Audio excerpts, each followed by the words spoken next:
अस्सलाम वालेकुम नाज़रीन, मैं अंसार सत्ती और आप देख रहे हैं PDTV। Army chief Syed Asim Munir साहब का तकरीब से खिताब, PTI का बल्ले का निशान वापस लेने के लिए पेशावर हाई कोर्ट से रुजू। इसके अलावा दो इंटरव्यूज हैं जो PTI और इमरान खान साहब से मुताल्लिक हैं, उन पे भी इस व्लॉग में बात होगी। लेकिन उससे पहले आपसे दरख्वास्त है, अगर आप इस चैनल पे नए हैं तो प्लीज़ इसे सब्सक्राइब करें और बेल आइकन ज़रूर प्रेस करें ताकि आने वाली वीडियोज़ का नोटिफिकेशन आपको बर वक्त मिल सके। तो नाज़रीन, सबसे पहले बात करेंगे आर्मी चीफ सईद आसिम मुनीर साहब ने जो खिताब किया तकरीब में। तो ये तकरीब क्राइस्ट चर्च पिंडी में क्रिसमस के मौके पर मुनक्कद की गई, जहाँ पे आर्मी चीफ सईद आसिम मुनीर साहब ने शिरकत की और सबसे पहले उन्होंने मसीह बरादरी को क्रिसमस की मुबारकबाद दी। और वहाँ पे खिताब करते हुए उनका कहना था कि दरपेश चैलेंजेस और मसाइल से निपटने के लिए बयानबाजी और प्रोपेगेंडे की नफ़ी करनी होगी। दुश्मन मजहबी, नस्ली और सियासी कमजोरियां इस्तेमाल करते हुए दरारें डालने पर तुले हैं। एक पुरअज़्म और मजबूत कौम के तौर पे उभरने के लिए मुत्तहिद और यकजान होना ज़रूरी है।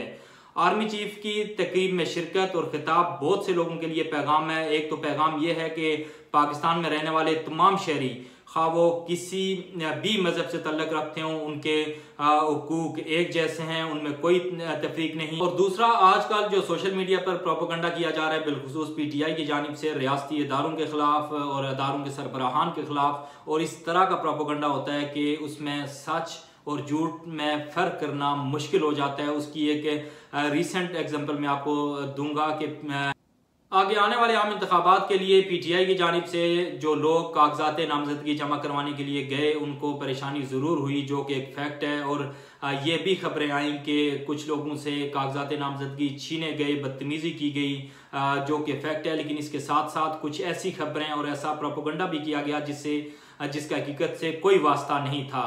मिसाल के तौर पे एक साबिक MNA हैं जिनका नाम है चौधरी बिलाल अहमद विर्क। उनकी एक तस्वीर जिसमें उनकी एक आंख जख्मी है उसको सोशल मीडिया पर वायरल किया गया और ये तासर दिया गया। और PTI की जानिब से ये प्रोपेगेंडा सोशल मीडिया पे किया गया कि बिलाल अहमद विर्क ये कागजात नामजदगी जमा करवाने के लिए गए तो उन पर तशद्दुद किया गया जिससे उनकी आंख जख्मी हुई। और ये एक से दो दिन तक ये सिलसिला चलता रहा और इस खबर को सोशल मीडिया पर फैलाया जाता रहा। और उसके बाद जो चौधरी बिलाल अहमद विर्क की बेगम है जिनका नाम है आयशा मंजूर भुट्टो, तो उनको बाकायदा ट्वीट करके ये बताना पड़ा कि जो बिलाल अहमद विर्क से मुताल्लिक जो खबर सोशल मीडिया पर गर्दिश कर रही है वो फेक न्यूज़ है कि कागजात नामजदगी जमा करवाने के लिए चौधरी बिलाल अहमद विर्क गए और उन पर बदतरीन तशद्दुद किया गया, उनको मारा पीटा गया जिससे वो ज़ख्मी हुए। उनका ये कहना था कि ये बिलाल अहमद विर्क साहब कुछ अर्सा पहले एक एक्सीडेंट में ज़ख्मी हुए और वो एक पुरानी तस्वीर को लेकर PTI के सोशल मीडिया टीम ने ये प्रोपेगेंडा किया, जो कि बिल्कुल गलत है और ये फेक न्यूज़ है। और बिलाल अहमद विर्क साहब बिल्कुल ठीक ठाक हैं। नाज़रीन, इस तरह की फेक न्यूज़ पाकिस्तान के लिए बहुत बड़ा ख़तरा है। और ये जो प्रोपेगेंडा 2 दिन तक किया जाता रहा तो ये लाखों लोगों की नज़रों से ये खबर गुजरी और लाखों लोगों ने इसे सच भी माना। तो इस तरह की फेक न्यूज़ और प्रोपेगेंडा पाकिस्तान के लिए और हमारी सोसाइटी के लिए एक बड़ा ख़तरा है। इसके अलावा नाज़रीन, PTI ने फाइनली ये फैसला कर लिया कि इलेक्शन कमीशन के उस फैसले जिसमें PTI से उसका इंतखाबी निशान बल्ला छीना गया उसको पेशावर हाई कोर्ट में चैलेंज किया जाएगा। और ये PTI फैसला कर चुकी है और ये फैसला इसलिए किया गया कि वो उम्मीद करते हैं कि पेशावर हाई कोर्ट से चूंकि रिसेंटली उनको कुछ रिलीफ मिले तो वो उम्मीद करते हैं कि इस मामले में भी पेशावर हाई कोर्ट उनकी फेवर में कोई फैसला देगी। इसके अलावा अगर पेशावर हाई कोर्ट से उनके हक में फैसला नहीं आता तो PTI के पास सुप्रीम कोर्ट का फोरम मौजूद है। और साइफर केस में इमरान खान साहब की ज़मानत के बाद जो PTI है उनकी काफ़ी उम्मीदें वाबस्ता हैं सुप्रीम कोर्ट ऑफ पाकिस्तान से। और वो ये उम्मीद कर रहे हैं कि अगर पेशावर हाई कोर्ट से बल्ले का निशान वापस उनको नहीं मिलता तो वो फिर सुप्रीम कोर्ट से रुजू करेंगे और सुप्रीम कोर्ट उन्हें ये रिलीफ दे देगी।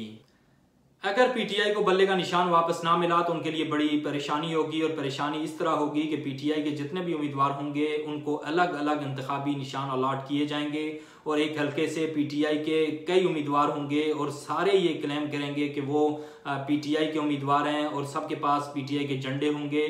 तो जो PTI के वोटर्स हैं वो कंफ्यूज होंगे कि वो किसको वोट करें और उनको फ़र्क करना मुश्किल होगा कि असल में PTI का उम्मीदवार कौन है। उसके बाद जब ये इलेक्शन में अगर पीटीआई के लोग जो आज़ादाना तौर पे कामयाबी हासिल करेंगे, वो जीत जाते हैं, तो उसके बाद उनके पास ऑप्शन होगा कि वो इलेक्शन जीतने के बाद किसी भी पार्टी को ज्वाइन करें और उन पे कोई प्रेशर नहीं होगा कि क्योंकि उन्होंने पार्टी टिकट पे या पार्टी के इंतखाबी निशान पे इलेक्शन नहीं लड़ा होगा। तो इससे जो पीटीआई के साबिक चेयरमैन हो चुके हैं अब बैरिस्टर गौहर खान, जैसा कि वो कह रहे थे कि हॉर्स ट्रेडिंग होगी, तो ये ज़रूर होगी और इसका पीटीआई को बहुत बड़ा नुकसान होगा अगर पीटीआई को पल्ले का निशान वापस नहीं मिलता।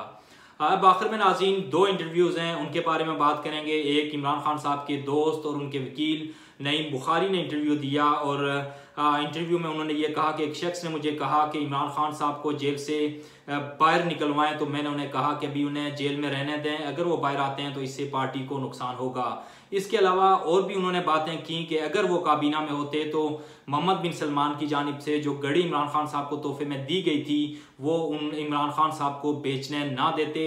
इसके अलावा उन्होंने ये भी बताया कि उन्होंने इमरान खान साहब को ये वार्निंग दी थी और उनको आगाह किया था कि 2 लोगों से वो बचें, एक बाबर अवान और दूसरे फवाद चौधरी साहब। इसके साथ साथ नईम बुखारी साहब का ये भी कहना था कि उन्होंने इमरान खान साहब को ये मशवरा दिया कि वो असम्बली से ना निकलें और उसके बाद उन्होंने ये भी उन्हें मशवरा दिया था कि केपीके और पंजाब की असम्बलीज को डिसॉल्व ना करें, वो आपकी महफूज पनाहगाहें हैं। इसके अलावा नाज़रीन एक और इंटरव्यू जो कि इमरान खान साहब के साबिक साथी और साबिक चीफ मिनिस्टर केपीके परवेज खटक साहब ने दिया, जिसमें उन्होंने इमरान खान साहब को धोखेबाज करार दिया और कहा कि 2013 से 2018 तक जो केपीके में हुकूमत थी जहाँ पे वज़ीर आला परवेज खटक थे, उन्होंने अच्छा परफॉर्म किया और उस बेस पे इमरान खान साहब को मरकज़ में हुकूमत मिली। और इमरान खान साहब ये मिसाल भी दिया करते थे कि केपी में जो हुकूमत थी और जहाँ पे वज़ीर आला परवेज खटक साहब थे, उन्होंने 5 साल अच्छा परफॉर्म किया और केपी की तारीख में पहली बार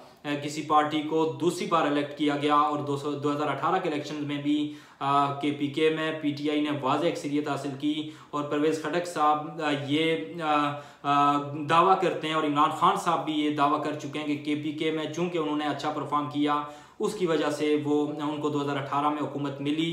लेकिन परवेज खटक साहब के मुताबिक इमरान खान साहब ने 2018 के इंतखाबात के बाद उन्हें वज़ीर आला पंजाब नहीं बनाया और परवेज खटक साहब ने रिक्वेस्ट की थी इमरान खान साहब से कि अगर वो वजारत दाखिला का कलमदान देते हैं मरकज़ में तो ठीक है, अदरवाइज़ वो सूबे में ही रहना पसंद करेंगे। लेकिन इमरान खान साहब ने उनसे वादा किया कि उनको वजारत दाखिला का कलमदान दिया जाएगा, लेकिन उसके बाद इमरान खान साहब ने उन्हें वजारत दाखिला नहीं दी। और उसके बाद ये भी वो बताते हैं कि परवेज खटक साहब को ये भी कहा गया कि आपको सदर पाकिस्तान बनाया जाएगा, तो वो उस वादे से भी इमरान खान साहब मुकर गए और सदर पाकिस्तान भी ना बनाया और एक वजारत दफ़ा दे दी गई परवेज खटक साहब को, इसलिए कि ये समझा जाता था कि परवेज खटक साहब एस्टेब्लिशमेंट से काफ़ी करीब हैं। और ये इसमें सच्चाई भी थी कि जो भी पैगामात इमरान खान साहब की जानिब से दूसरी तरफ एस्टेब्लिशमेंट को दिए जाते थे वो परवेज खटक साहब की जानिब से दिए जाते थे और जो पैगामात एस्टेब्लिशमेंट की जानिब से इमरान खान साहब को दिए जाते थे तो वो भी परवेज खटक साहब की जानिब से के थ्रू दिए जाते थे। यानी कि परवेज खटक साहब इमरान खान साहब और उस वक्त की जो एस्टेब्लिशमेंट थी उनके दरमियान पुल का किरदार अदा करते थे। और इस बात में भी हकीकत है कि इमरान खान साहब की जानिब से जो जनरल बाजवा को एक्सटेंशन की ऑफर की गई बार बार, वो भी परवेज खटक साहब के थ्रू ही की गई। इसके अलावा जो चौधरी परवेज इलाही साहब का मामला था, आपको याद होगा कि चौधरी परवेज इलाही की कमिटमेंट हो चुकी थी पीडीएम से और उसके बाद परवेज खटक साहब ही थे जिन्होंने चौधरी परवेज इलाही को कन्विंस किया और इमरान खान साहब के पास वो लेके गए और जिसके बाद चौधरी परवेज इलाही ने पीडीएम का साथ छोड़कर पीटीआई की जानिब से वज़ीर आला पंजाब बनने को तरजीह दी। काफ़ी सारे सियासी मामलात ऐसे थे कि जिसमें परवेज खटक साहब ने रोल प्ले किया, लेकिन परवेज खटक साहब से यहाँ पे सवाल ये करना चाहिए कि परवेज खटक साहब जब ये जानते थे 2018-19 में जब उनको सदर पाकिस्तान भी नहीं बनाया गया, उनको वजारत दाखिला भी नहीं दी गई, तो तब वो जान चुके थे कि इमरान खान साहब धोखेबाज हैं। तो तब परवेज खटक साहब ने इमरान खान साहब से अलहदगी क्यों नहीं की और उसके बाद क्यों इमरान खान साहब के साथ वो चलते रहे और वो इंतज़ार करते रहे कि इमरान खान साहब पे बुरा वक्त आए, इमरान खान साहब जेल जाएं और तब वो पीटीआई को खैराबाद कहें। अब आखिर में नाज़रीन आपको बताते हैं इलेक्शन से मुतालिक के पूरे पाकिस्तान से किस पार्टी ने कितने उम्मीदवार मैदान में उतारे हैं। तो PTI की जानिब से सबसे ज़्यादा 2434 लोगों ने कागजात नामजदगी जमा करवाए, जबकि मुस्लिम लीग नून की जानिब से 2134 और पीपल्स पार्टी की जानिब से 1651 और TLP की जानिब से 1478 लोगों के कागजात नामजदगी जमा करवाए गए। नाज़रीन आज इतना ही। उम्मीद है कि आपको आज की वीडियो अच्छी लगी। अगर अच्छी लगी तो लाइक करें, शेयर करें और आपसे दरख्वास्त है कि चैनल को सब्सक्राइब करें और बेल आइकन ज़रूर प्रेस करें। मिलते हैं एक नई वीडियो के साथ, तब तक के लिए अपना और अपनों का ख्याल रखें। अल्लाह नेगेबान and keep watching PD TV।